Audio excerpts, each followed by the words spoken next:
बिस्मिल्लाहिर्रहमानिर्रहीम। अस्सलाम वालेकुम। आज जो किस्सा मैं आपको सुनाने जा रही हूँ वो नूह अलैहिस्सलाम के बारे में है। नूह अलैहिस्सलाम में एक बदबख्त बूढ़ा जिसका नाम केसास था, एक दिन अपने बेटे जादव को अपने पास बुलाया। इसने अपने बेटे को नसीहत की, देखो बेटा, कभी भी नूह की बातों में ना आना, बल्कि वो जहाँ नज़र आए उसको अजियत पहुँचाने में कोई कसर ना छोड़ना। यह हमारे आबा अजदाद और हमारे माबूदों को बुरा भला कहता है। इसके बाद वो उठा और अपने बेटे को लेकर हज़रत नूह अलैहिस्सलाम की तलाश में निकला। उसे हज़रत नूह अलैहिस्सलाम नज़र आए और कहने लगा, ये है वो शख्स जिसके बारे में तुझे नसीहत कर रहा था। इसकी बातों में आके अपने मज़हब को ना छोड़ना और ना ही अपने बाप दादा की दीन को छोड़ना। बदबख्त बेटे ने ये बातें सुनी तो उसी वक्त अपने बाप के हाथ से उसकी लाठी पकड़ी और हज़रत नूह अलैहिस्सलाम के सर पर दे मारी, जिससे आपका सर मुबारक फट गया और खून बहने लगा। आपने बारगाह इलाही में अर्ज़ किया, या रब्बुल आलमीन, मैं अपने कौम वालों को शब रोज़ हदायत का दर्स दिया, लेकिन उन्हें हमेशा राह हक से फराज इख्तियार की। फिर फरमाया, ए अल्लाह, अगर तू इन पर रहमत फरमाता है, उन्हें हदायत का रास्ता दिखा, या मुझे इन बलाओं पर सब्र अता फरमा, क्योंकि अब ताकत ख़त्म हो चुकी है और इनकी हरकतें बर्दाश्त से बाहर हो गई हैं। काश मुझे इल्म होता इस कौम से कोई भी हदायत पालेगा।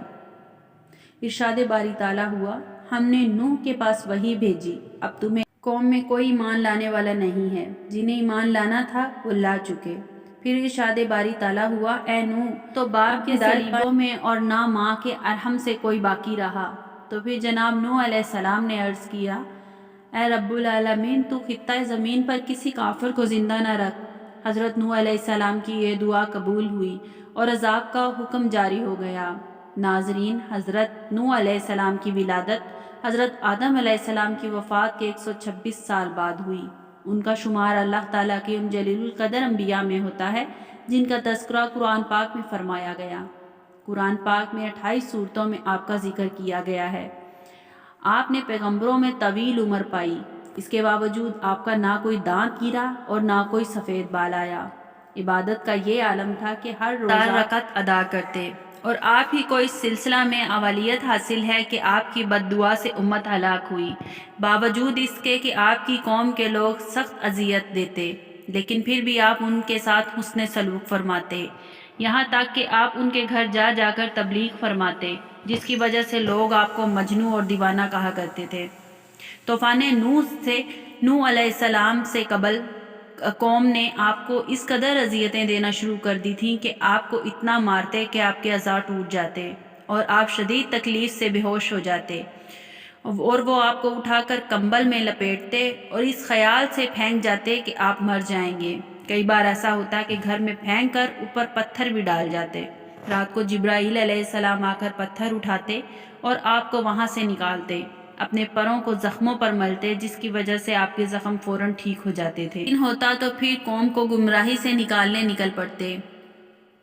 हज़रत इब्ने अब्बास रज़ी अल्लाह ताला अन्हो से रवायत है कि अल्लाह ताला ने 480 साल की उम्र में हज़रत नूह अलैहिस्सलाम को नबूवत अता फरमाई और 120 साल तक आपने लोगों को अल्लाह के दीन की तरफ बुलाया, लेकिन आपकी कौम ने आपकी एक भी बात ना मानी। फिर अल्लाह ताला ने आपको कश्ती बनाने का हुक्म दिया, और जब आप कश्ती बनाकर उसमें सवार हुए उस वक़्त आपकी उम्र 600 साल थी। फिर अज़ाब नाजिल हुआ और तमाम सरकश और नाफरमान लोग अज़ाब में गर्क हो गए। नूह अलैहिस्सलाम ने कश्ती के बाद 350 साल मज़ीद जिंदा रहे। रज़ी अल्लाह ताला अन्हा फरमाते हैं, जब हज़रत नूह अलैहिस्सलाम की वफ़ात का वक्त करीब आया तो आप एक पहाड़ पर सैर फरमा थे।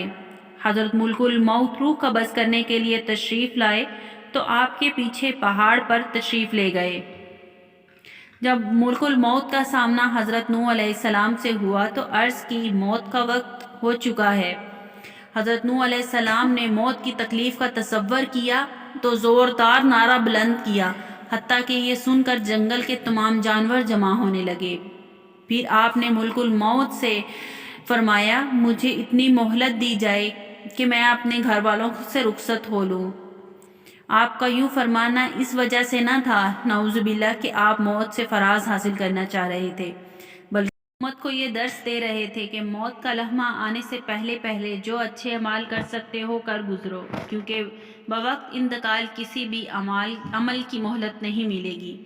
چنانچہ ملک الموت نے کہا، مجھے اس کی اجازت نہیں کہ میں آپ کو مہلت دوں۔ یہ سن کر آپ نے فرمایا، اس جنگل میں میری نماز جنازہ کون ادا کرے گا؟